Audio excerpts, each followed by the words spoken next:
Let me start by saying this whole concept of universal health coverage, or NHI as we call it in South Africa, I'm sure by now you are aware that it's not only a South African concept, it's a world concept. There's no minister of health who is not spending sleepless nights trying to make out how their country is going to arrive there. Over the past 5 years at least, every time I go to the World Health Assembly, for the past 5 years, I don't remember any World Health Assembly where this is not a major topic. The whole concept, if I may make it simpler, to me, it started many years ago, but I cannot go back in history. I just want to go 40 years ago, because in 1978, the World Health Organization gathered in Alma Ata. At that time, it was still under the Soviet Union. Now it's in Kazakhstan, as I've said. They gathered there to discuss primary health care, basically. But there are three things that emerged in that conference 40 years ago. The first thing is that health was given an international definition. I'm emphasizing this because as we argue, people tend to make their own definition of health from which they start presenting their arguments. So the World Organization thought they need to define that. And so they came up with a new definition of health, which simply states that health is not just the absence of disease or infirmity, but is a state of good physical, mental, and social well-being. They even went further to say the attainment of the highest standard of health is the most important worldwide social goal, whose attainment needs action from other sectors other than the health sector. It needs action from the social and economic sectors in particular. The second thing that what happened is to bring out the problem of inequality. And they said the existing gross inequalities in the status of health of people between developed and developing countries, but even within borders of the same countries themselves, is politically, socially, and economically unacceptable, and is common consent for all. The third and last thing came in the form of a slogan, health for all, by the year 2000. That was the Alma Ata slogan. Now, the bad news is that 22 years came and went, and actually the situation worsened.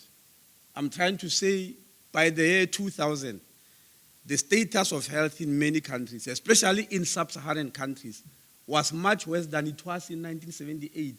Do people believe in this dream? Is it realistic to stand up and say health for all by whatever period? By the year 2000, instead of reaching that status of health, the United Nations rather came up with new targets, which you all know are called Millennium Development Goals. You remember the 8 Millennium Development Goals, which were declared in the year 2000. And countries were given 15 years now. Now, out of the 8 goals, 3 are in health.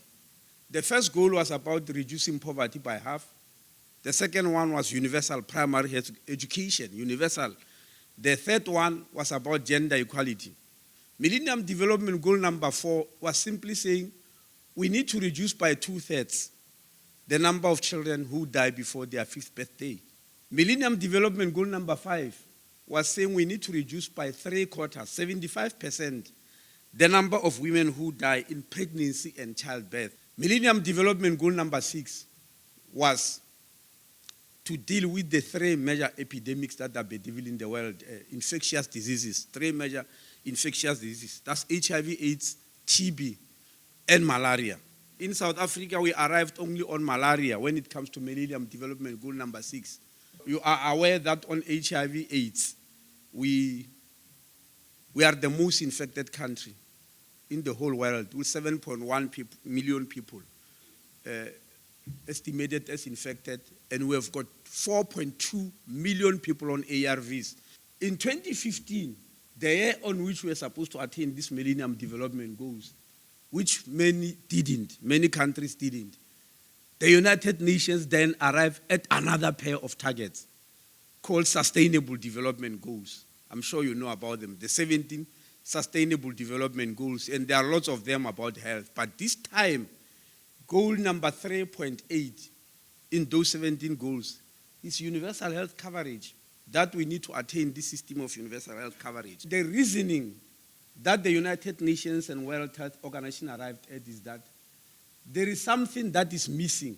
Whether you start your history from Alma Ata 40 years ago or even beyond, there's something that is missing that make the world or most parts of the world to attain health targets.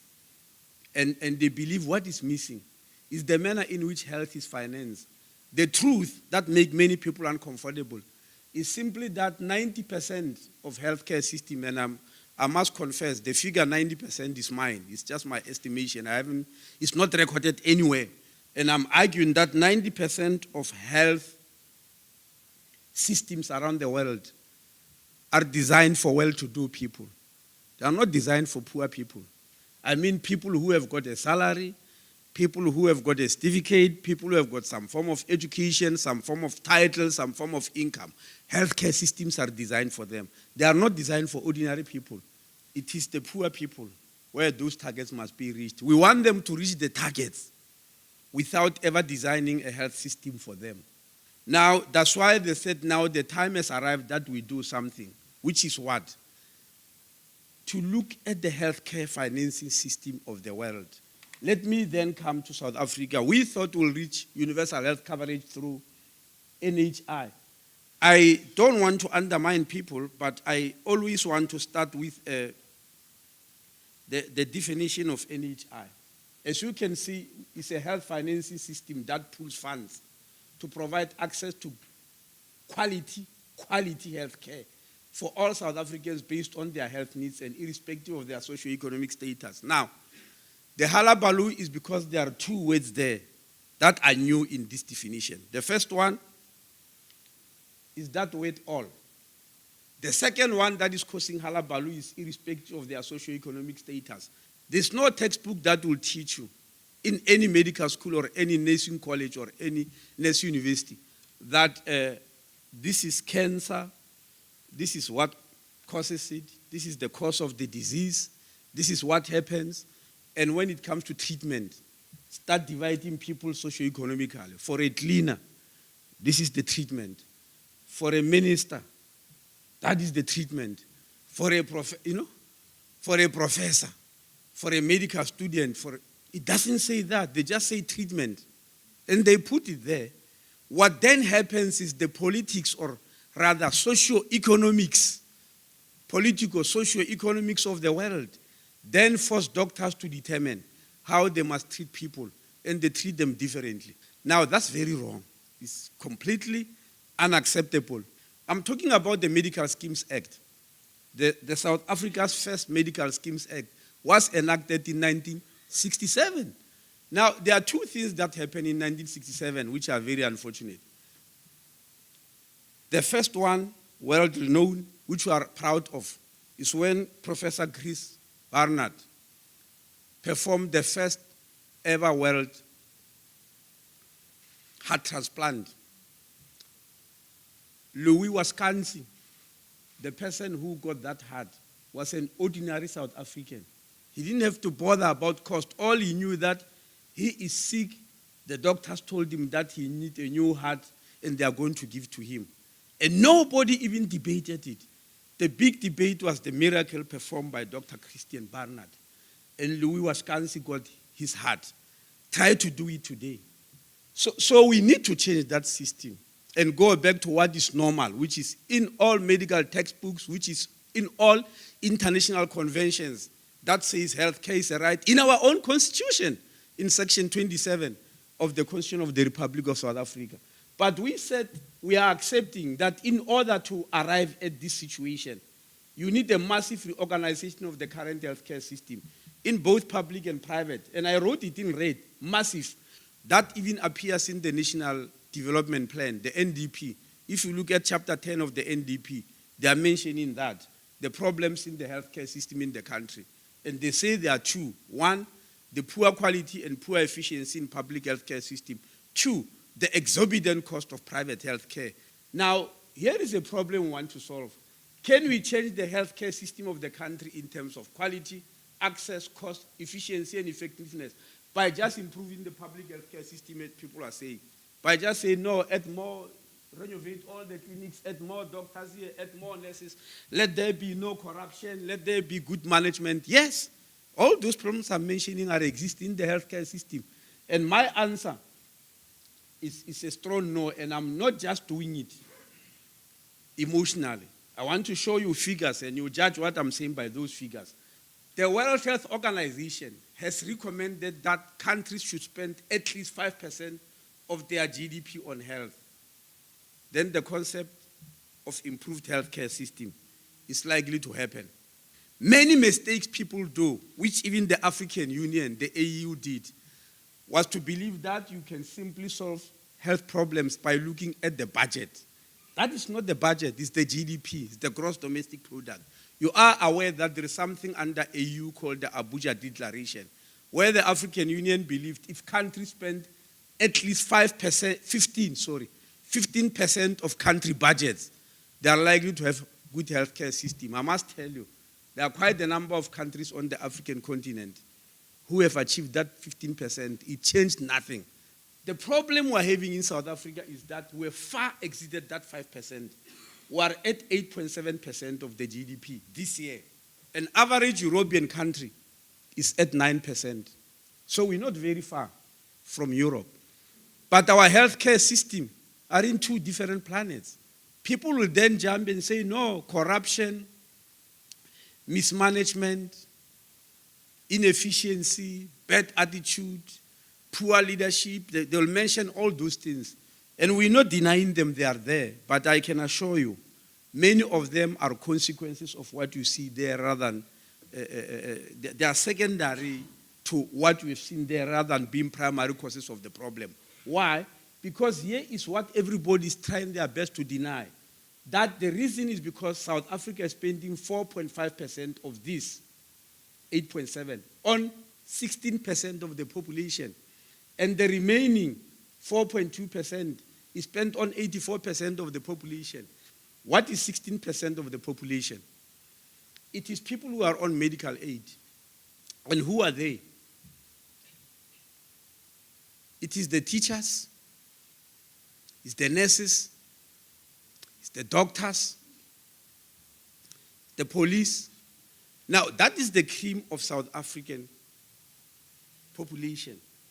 They are put together in one healthcare system, leaving the masses in a different system. Now, to get out of this argument, some argue with me that no, this 4.5% is mostly private money, seeing that is helping those who are in medical schemes. It's private money, Minister, shut up. In 2015, public servants who were on GEMS were subsidized on their medical aid scheme for 17.8 billion.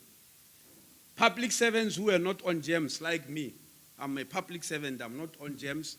We, members of parliament and the judges, are on a medical aid scheme, a very expensive medical aid scheme called PARMED. This was our subsidy in 2015. SOEs, the state-owned enterprises, which are in the news almost every minute. The subsidy was 7.2 billion, and the total government subsidy was that. It did not stop there.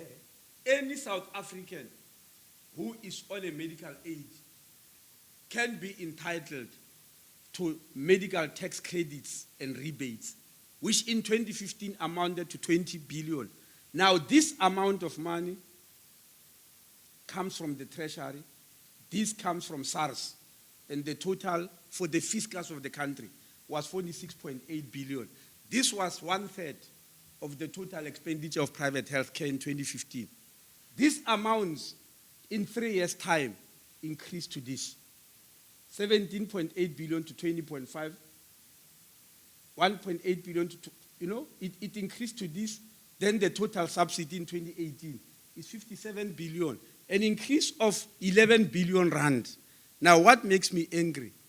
In the same 2 years, in the same 2 years, the public sector lost 9 billion rand.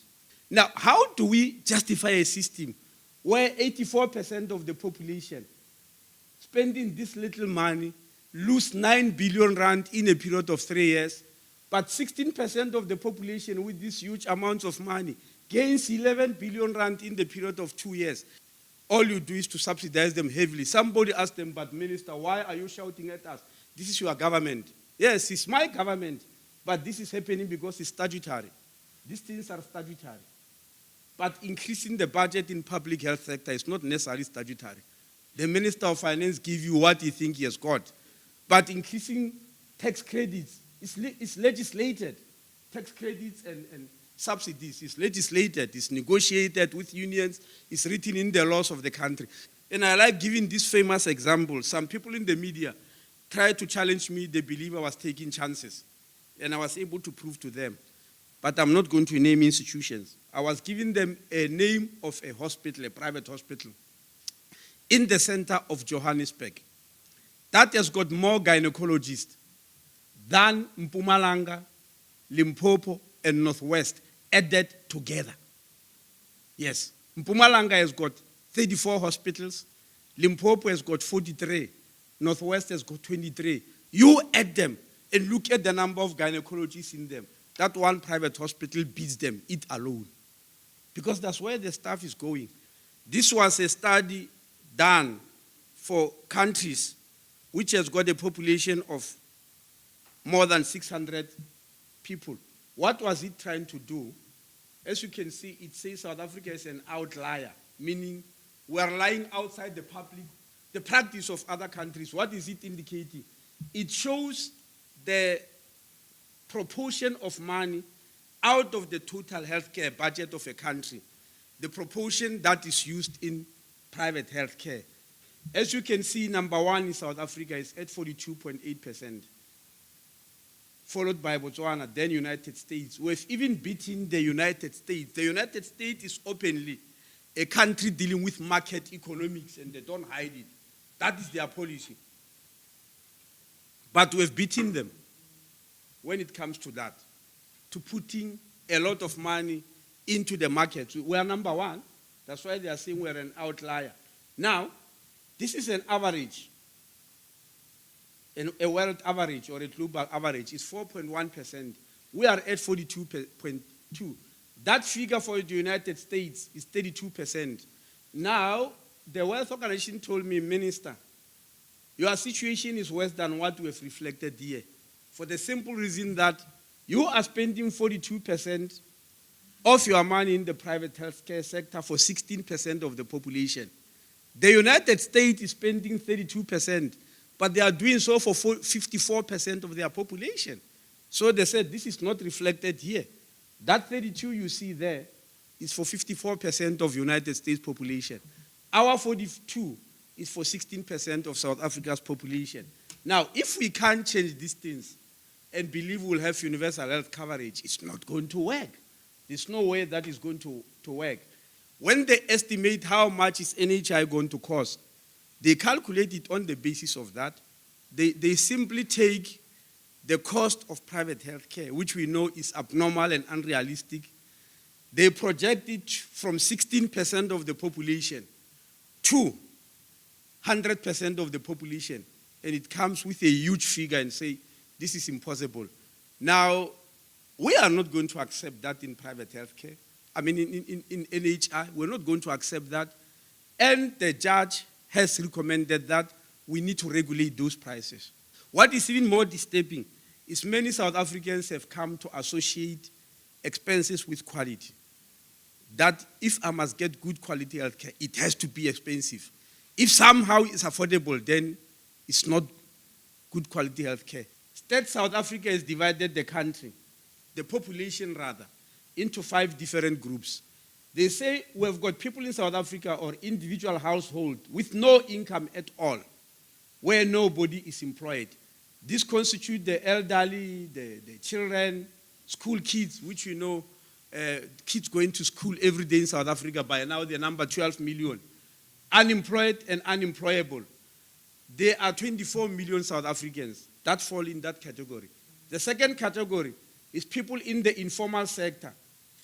That means when you look at domestic workers, hawkers, people in the taxi industry, casual laborers, they number 8 million. Then comes to the formal sector, but people who are employed in small business, SMEs, they number 6 million. Then the formal sector, people who are employed by large business, they number 12 million. Then come those who work for the state, including the SOEs. The number 5, that's government employees, don't own price and public entities. The number 5.5 million. Now, these two groups are not covered anywhere on universal health coverage. The other three groups, theoretically, because they are employed, whether formal, SMME, big business, or the state, these three groups are supposed to be belonging to the 16% of the population, but they don't. They don't, because of their socio-economic condition, meaning they don't all have medical aids, because medical aid is determined on your level of income. Doesn't mean that simply because you are employed by the state or big business, etc., you deserve that. So in this group, the 32 million are completely uncovered. In this group, only 8.8 are covered. The rest are not. And we are saying when we do, our central philosophy is that when you implement NHI, these are the people we need to look at. We need to start there. Now, the most important question, whose answer nobody has accepted up to today, how much is NHI going to cost? We went to look for help from the World Organization, and the World Organization discouraged us and say they don't have any country that has tried to cost NHI. All the countries that have implemented it never sat down to cost it because it's impossible. Because NHI is not an event, it's not a destination, it's a direction. There is a section there, if I'm not mistaken, it's section 6 of the NHI Act, the bill, which says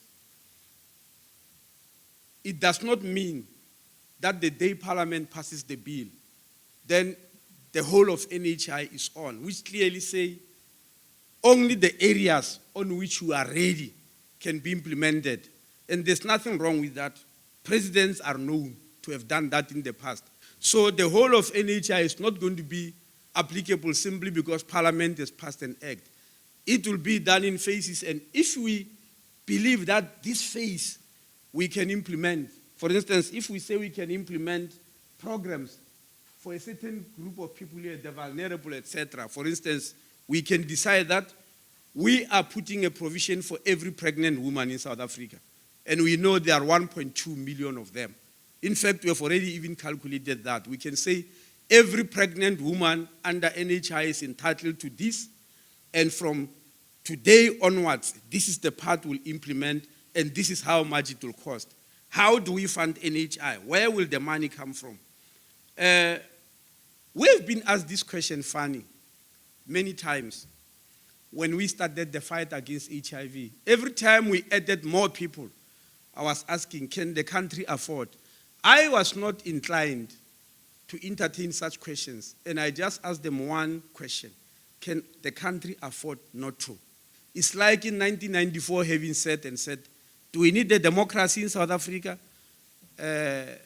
One person, one vote, a democratic parliament, etc., equality, etc. How much will it cost? Let's sit down and calculate it. I'm sure by today we will still be calculating. We wouldn't have gone to elections in 1994. So that's our argument, and I'll leave other things to questions. Thank you very much.